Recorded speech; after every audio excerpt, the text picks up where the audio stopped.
Hello, I'm Peter Bergman. This is my official YouTube channel. I'll be updating you with the latest news, so please subscribe to my channel.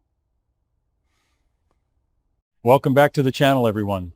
Today is a truly wild day in the soap universe, and we are absolutely buzzing to dive into the latest shockers with you.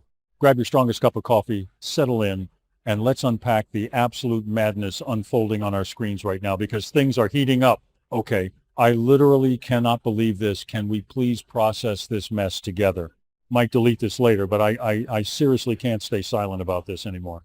It is 3 a.m. My eyes are burning from staring at these monitors, and I am running on nothing but sheer panic, zero sleep, and the absolute unhinged energy of this show. Look, I am honestly losing my mind over this. Basically, we have been watching Phyllis Summers spiral into the dark abyss for months, but what just happened has completely shattered the scale. We are talking absolute terminal velocity chaos. You think you know a character, you think you understand their rock bottom, and then suddenly they pull a stunt so astronomically unhinged that it redefines the entire show. Please tell me I'm not the only one losing my mind over this.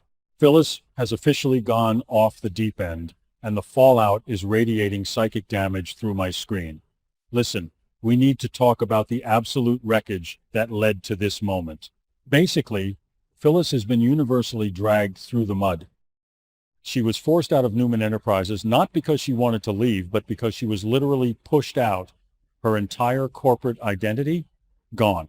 So she tries to play the victim, crawling back to Daniel Romalotti at Society, looking for a shred of sympathy. And Daniel, he absolutely eviscerates her.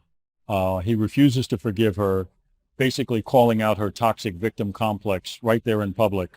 Honestly, seeing Daniel stand his ground was a major flex, but for Phyllis, it was the final nail in the coffin of her sanity.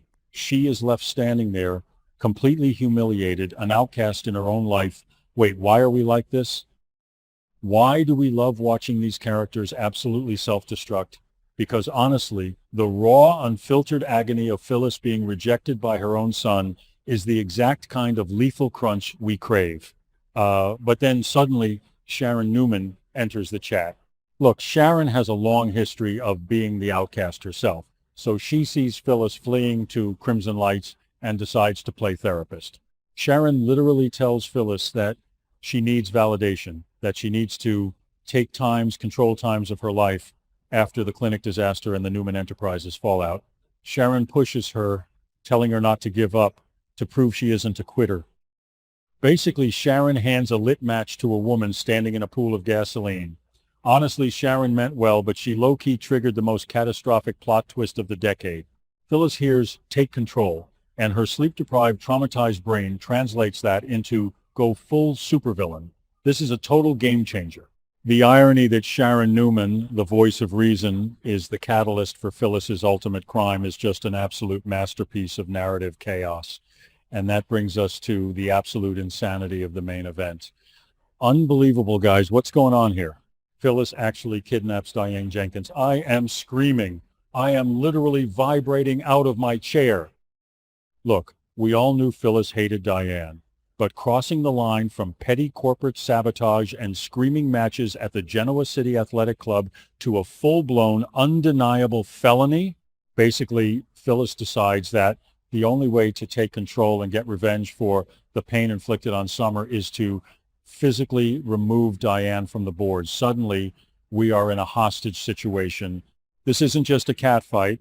This is a calculated, desperate, unhinged abduction.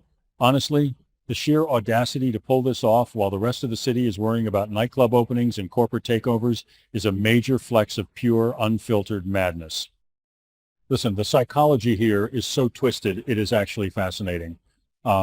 Phyllis isn't just doing this for herself. She has convinced herself that she is the ultimate martyr for her daughter, Summer. Basically, in Phyllis's warped reality, Diane is the root of all of Summer's suffering. If Diane hadn't returned from the dead, if Diane hadn't manipulated her way back into Jack and Kyle's lives, Summer's marriage and happiness wouldn't have been destroyed.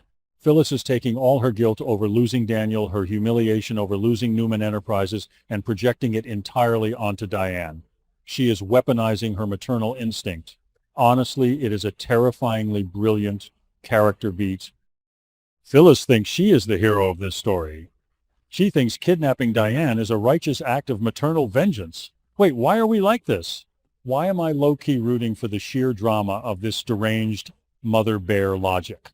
Whoa, I've really gone off chasing butterflies into another dimension. I mean, remember when Diane faked her own death and let everyone, including her own son, mourn her for years?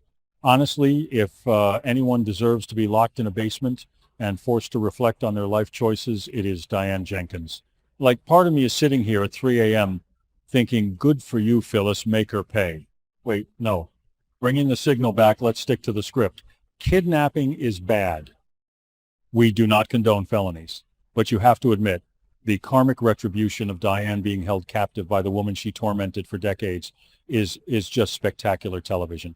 It is a chaotic feedback loop of transcendent hype, and I am here for every single second of it. Look, let's break down the actual logistics of this kidnapping because it is blowing my mind. Suddenly, Phyllis goes from weeping into her coffee at Crimson Lights to executing a black ops extraction of Diane. Where does she even take her? Some abandoned warehouse? A remote cabin? Basically, Phyllis strips away all of Diane's smug, untouchable, Abbott-adjacent armor. Picture the raw frames of this scene. Diane, usually draped in designer silk, tied to a chair, staring into the manic, bloodshot eyes of Phyllis Summers. Honestly, the dialogue in these scenes is going to be a lethal crunch of decades-old grievances. Phyllis pacing the room, screaming about Summer, screaming about Daniel, screaming about every single perceived slight. This is raw, unscripted, psychological fallout bleeding onto the screen. Actually, wait, am I giving Phyllis too much credit? Maybe she didn't plan this at all. Maybe this was just a crime of passion. She sees Diane gloating, her brain snaps, and suddenly she's stuffing Diane into the trunk of a rental car. Yes, that makes more sense because honestly, Phyllis is too much of a mess right now to pull off an Ocean's 11 style heist. She is spiraling. She is acting on pure feral instinct. Basically, she is a wounded animal lashing out, and Diane just happened to be in the crosshairs. But wait, if it's not planned, how is she going to get away with it? She's not. That's the beauty of it. This is a suicide mission for her character, and she doesn't even care. She is sacrificing her own freedom to avenge Summer. It is tragically beautiful and completely idiotic all at once. Listen, the ripple effects of this are going to be seismic. While Victor is busy playing mind games with Matt at the ranch, and Noah is hyping up the Shadow Room online, the absolute core of Genoa City is about to detonate. How is Summer going to react when she finds out her mother committed a massive felony in her name? Summer is going to be horrified. Honestly, Phyllis thinks this will win Summer back, but it is basically going to traumatize her daughter even more.